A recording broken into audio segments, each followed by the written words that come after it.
Hi, everybody, and welcome to this edition of Discussing Digital. Today, I'm discussing digital marketing with Naomi Stonier. Naomi is a marriage counsellor. So, Naomi, can you tell us all a bit more about what you do and then how you use digital marketing to promote your business?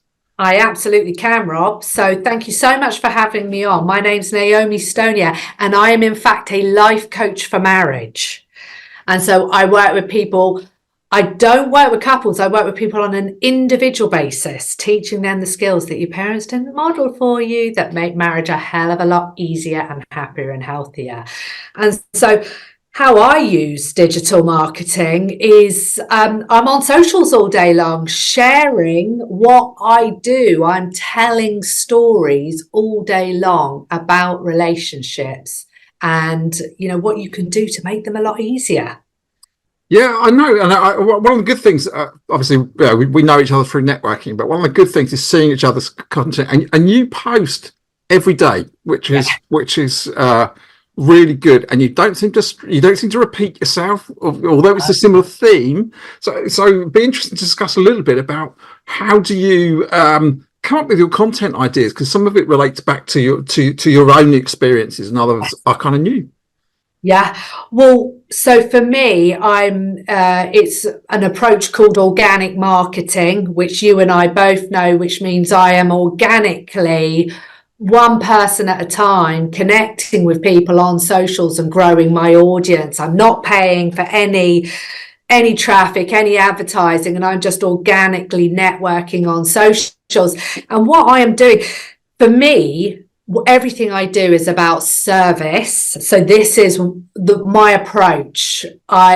Everything I do is about service and giving value. So when I help you, or when I give you value and I really help you in your relationship, it creates that know, like, and trust. And if I help you enough, you're going to think, wow, if just interacting with her on socials is enough, is helping me this way, what must it be like to work with her? So you talk about my content. Well, I'm just telling stories. I'm telling my clients' stories and my stories about the everyday experiences that we have in our relationships. And, there's a lot to write about.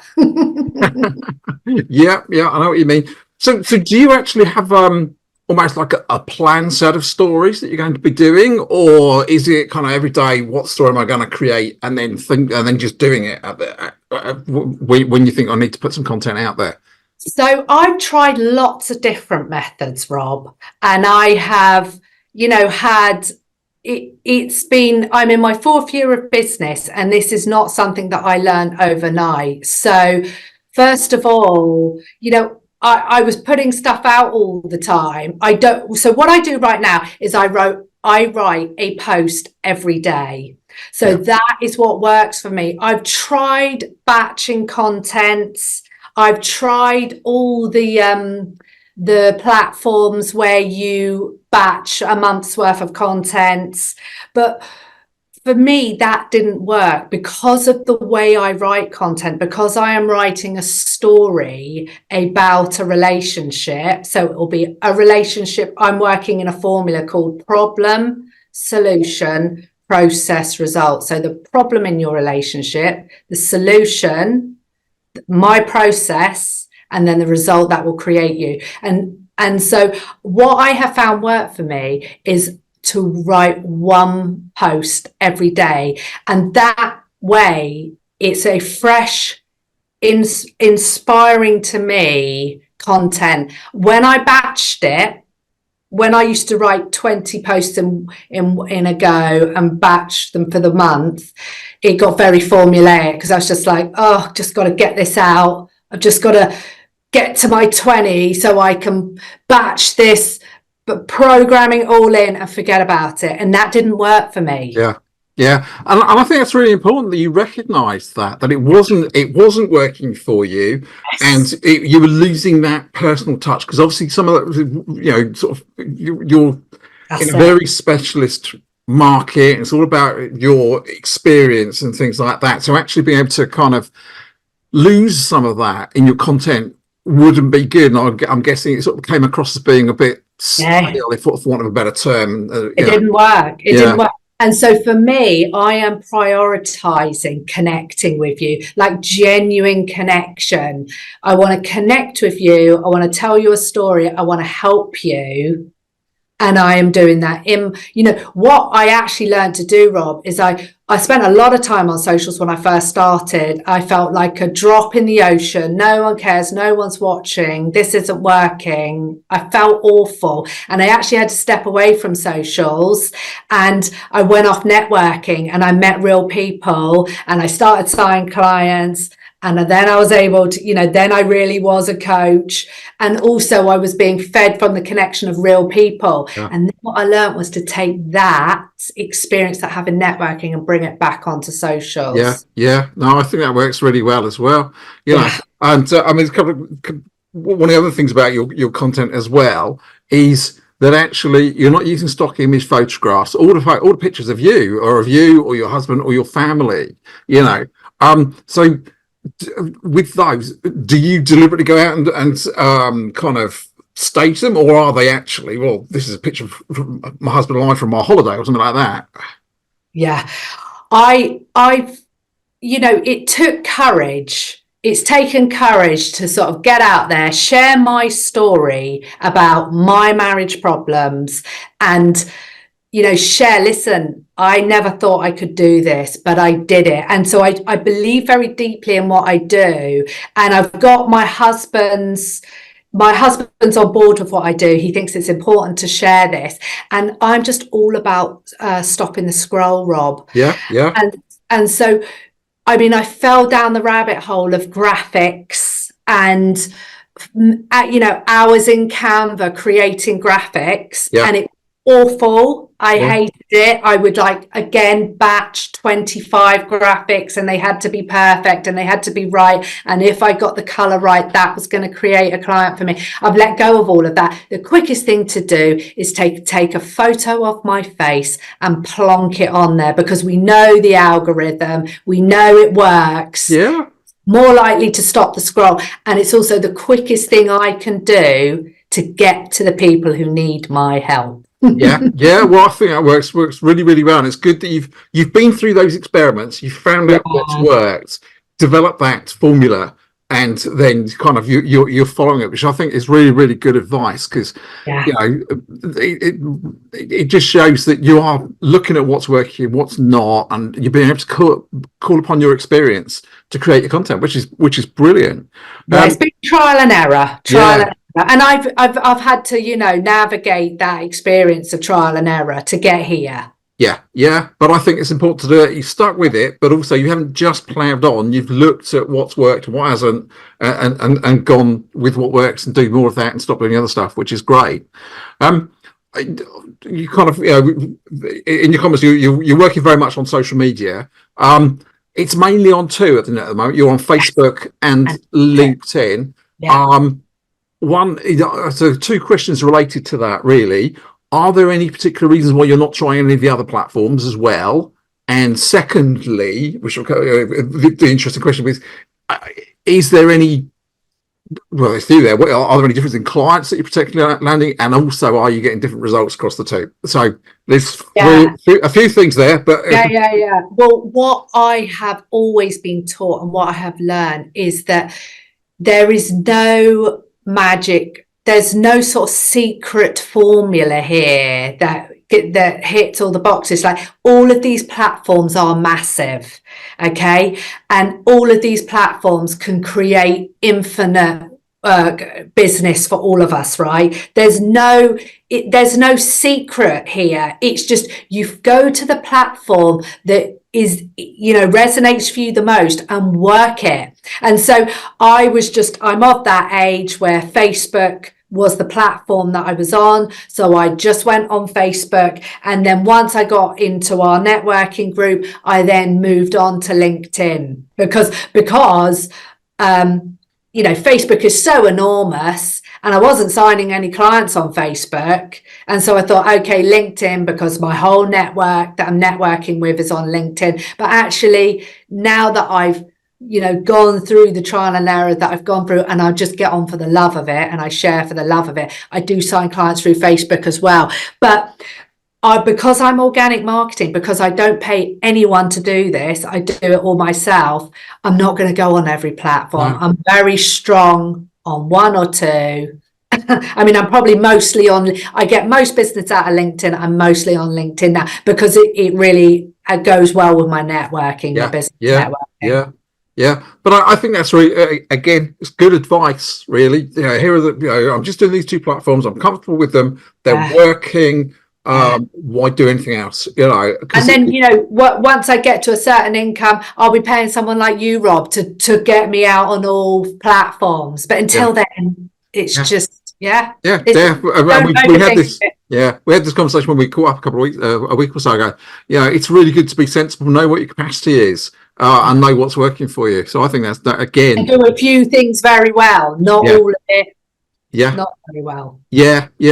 Now, a lot of the posts we've talked about are kind of static post, picture and text, but you've also been doing video, particularly you've been doing quite a lot of live video as well. So how have you found that? Yeah, I mean, I've always done it. I went from those first early days, like so nervous, and just I'm now, I just got the reps in, Rob, and I just would just show up, talk about something. I've done it enough that now what happens is I get off a client session and then I'll just share what we worked on in that session, all anonymously. Of course, I protect my client's identity, but I will just share, listen, are you dealing with this? And here's how I'll help you with it, and make an offer. It's very quick. It's a very, in 5-10 minutes, I'm done. Yeah. And it's quicker than writing a post. I mean, where I want to get to, my posts are all long story posts, and there's a great argument to be made for, you need to be making shorter, snappier content. For now, those story posts work, but I definitely want to get to, a live, a story post, a short post with graphics, and me mixing that content up. But Facebook loves lives, so it bumps me up the hour. So even if nobody watches that live, one, it bumps me up the algorithm, and two, I go past in the feed, and it just creates this persona of I'm there in front of you. It's that touch point. But even if even if somebody isn't watching it live, it's still there on your feed. So if they come back to you, they can watch it at a later date. So and that's one of the things that sometimes you get a bit hung up with. Some people get hung up with. I'm doing a live, but actually there's no live audience at the moment. You almost think, should I do it? Should I stop? But actually, just keep going, because you never know when somebody's going to come back to that content. I have really. This is the other real piece of success I've had, Rob. Is I had to go on a journey to completely let go of the kind of response I get. Yeah. So, how much engagement you get really is not related to how much business you make. Yeah. There are so many people silently consuming your content. And when we talk about touch points, I mean, like, I hear it bandied around all the time. Like, the latest one I heard is people need 40 touch points before they buy from you. But that touch point does not need to be, they sit through the whole live, they make a comment, that a touch point is they just see me go past their feed. Yeah. It's enough for them to go, look, there she is again. There she is again. Yeah, absolutely. So I have completely let go of the engagement. And but back in the early days, it was like I had a Facebook group that I could not grow. I worked in it like a full-time job, and it didn't grow. And I was in so much pain about it. And I was so attached to the number in this group.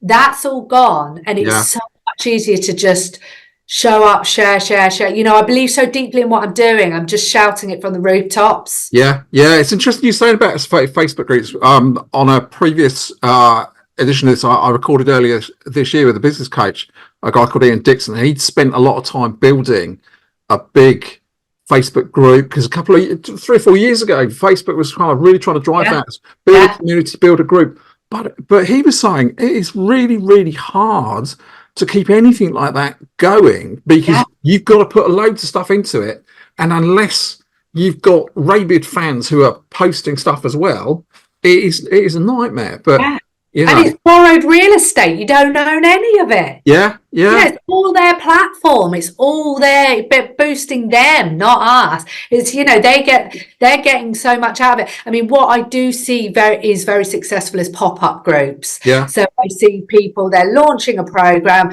they do a week pop-up group to warm you up, to then sell to you into their program. They are very successful.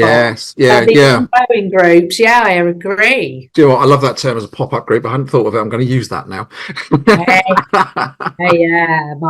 My community is big on pop-up groups. Well, it makes sense, doesn't it? And as the other thing to go back around content and growing your business. I mean, one of the other things that we chatted about before is you are very clear and very, you have a clear understanding of your capacity and how your business runs. You can work with X clients at a time, so therefore you've got a very good idea about how to how big your funnel is and how you fill it.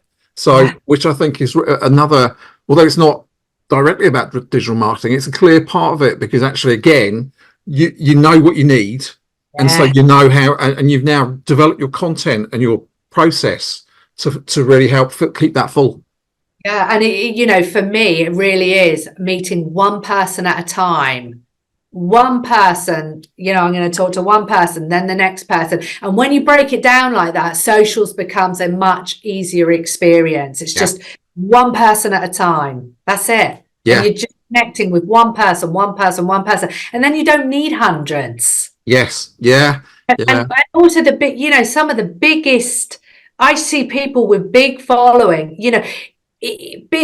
people earning that I know are earning millions, and they've got 10 likes on a post. It doesn't correlate. But it's good to that's a again, there's that thing about I've got to chase the numbers sometimes, and it's really good that you've got beyond that, you've gone through that and realized that actually those numbers are nice, but they're not important, really. It's all about, this is what I need, this is the process that works, and it's. And also, we want to be using socials to funnel people onto our email lists. We want to be using socials to funnel people off socials into our, it's all about, I am going to be using socials to at the moment it works for me, my model to sign a client, but as I scale, I will be harvesting email lists and talking to them off socials. And this is something we were talking about again when we had that chat last week or so, that you've got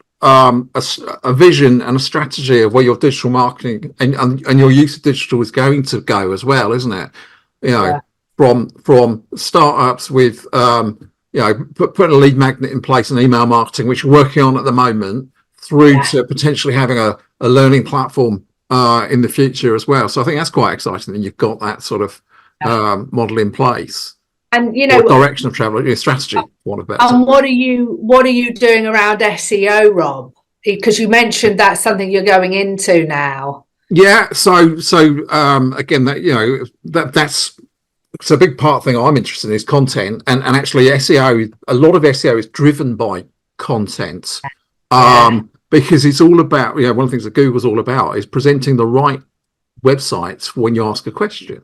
And so, following things like the they asked you answer kind of strategy. I've forgotten the guy's name who wrote the book. But that's basically what the idea is. You put lots of content on that's answering the sort of questions that people are likely to be typing into Google. And therefore, Google will present that. If you've got that content there, then you'll pick it up.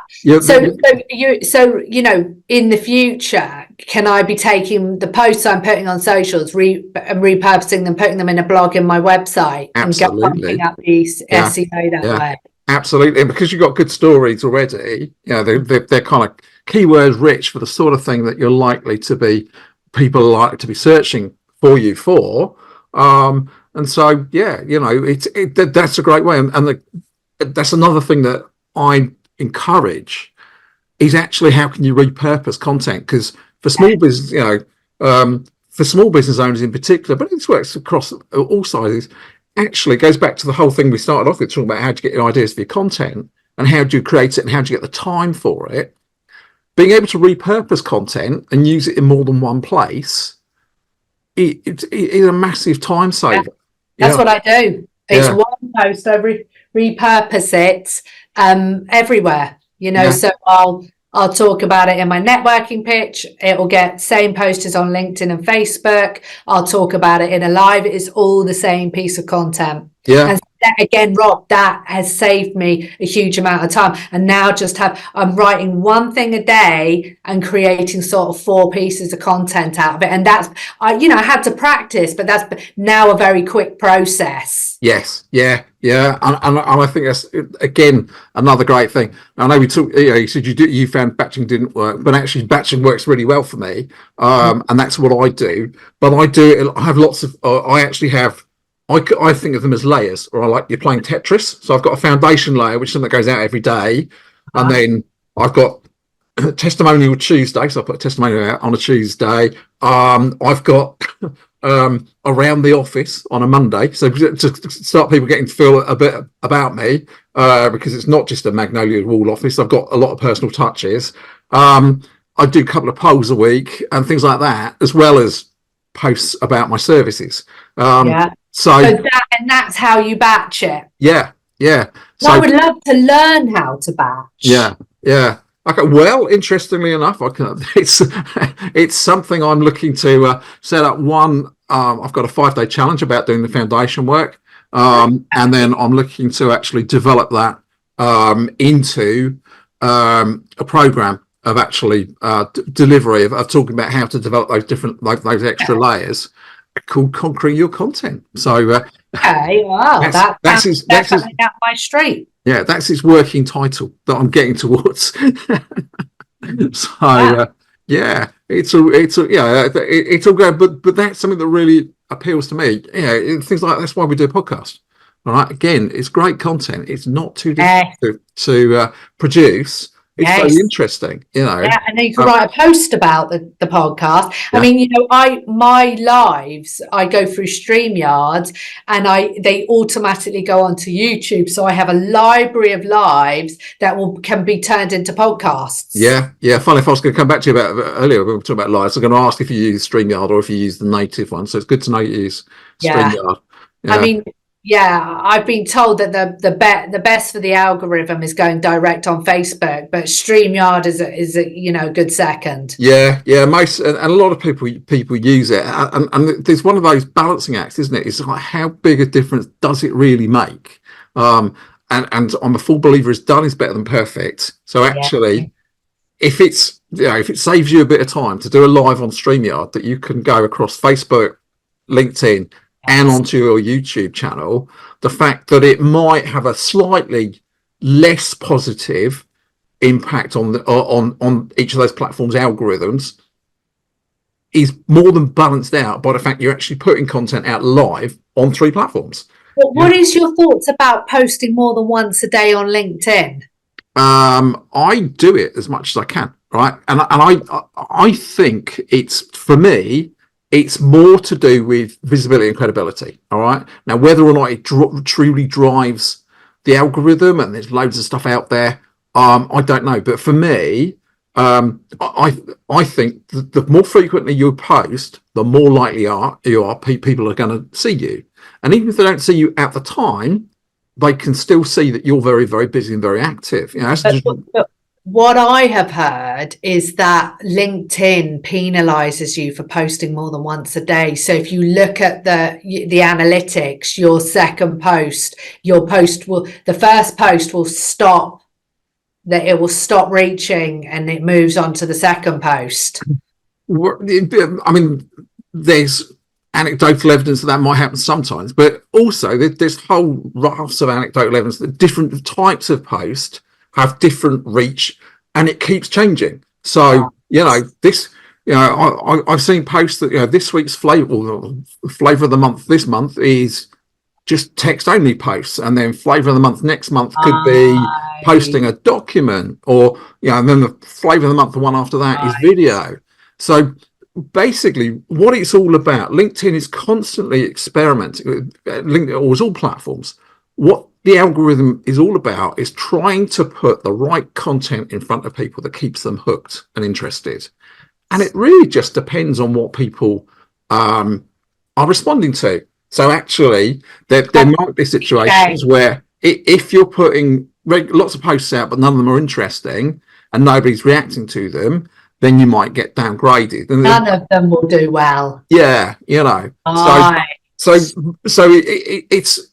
it's a weird thing, but that's what the algorithms are all about, really. They're trying to make you as the, not as the content creator, but you as the person who's actually looking at LinkedIn or whatever platform it is. They're trying to make sure that you get the stuff that keeps you interested. And so it does, it varies from platform to platform. It varies all the time because they are constantly changing the algorithm because they're looking at what works and what doesn't. Well, that feeds works, and it's a constantly evolving platform.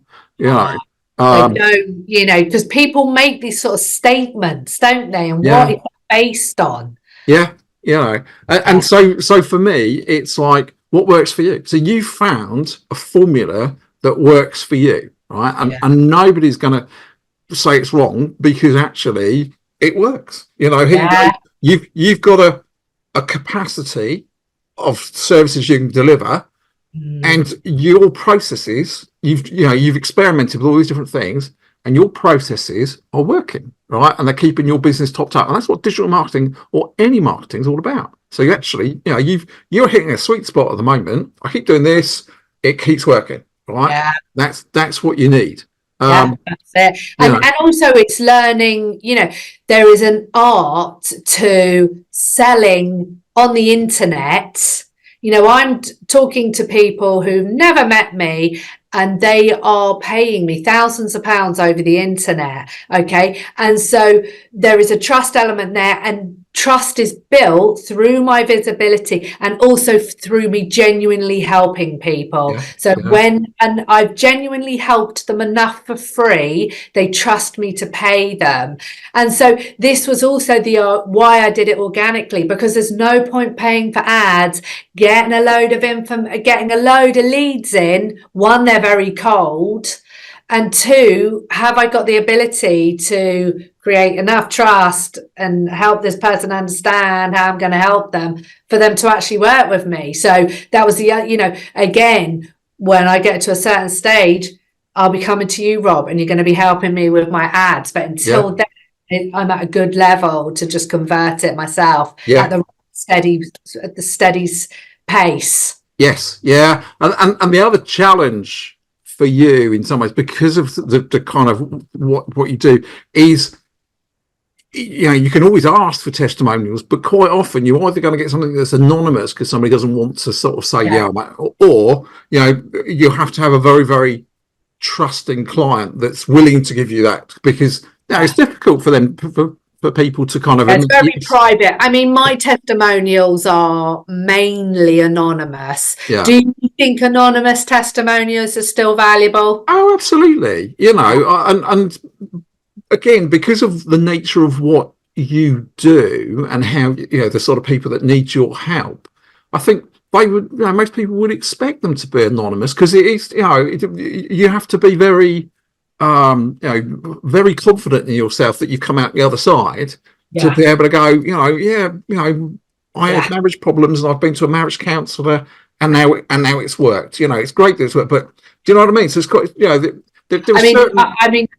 everything I'm doing on socials is inviting people into a free 1 hour phone conversation with me. So usually that 1 hour conversation is enough for this person to think, right, she's the right person for me or not. Yeah, and that's the other good thing that you're doing is you're offering, as you say, a free consultation that gives them a chance to get to know you as well. And I think that again is quite an important thing.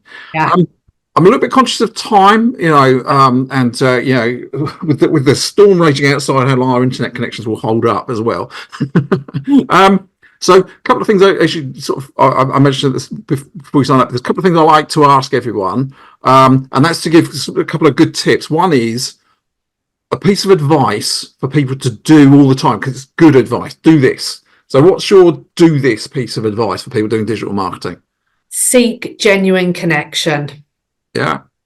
Genuinely talk. Be a real human being and talk as you would in person, in real life, to people on social media. Yeah. Okay. That's a really good one. And conversely, what's your tip of don't do this? It just doesn't work.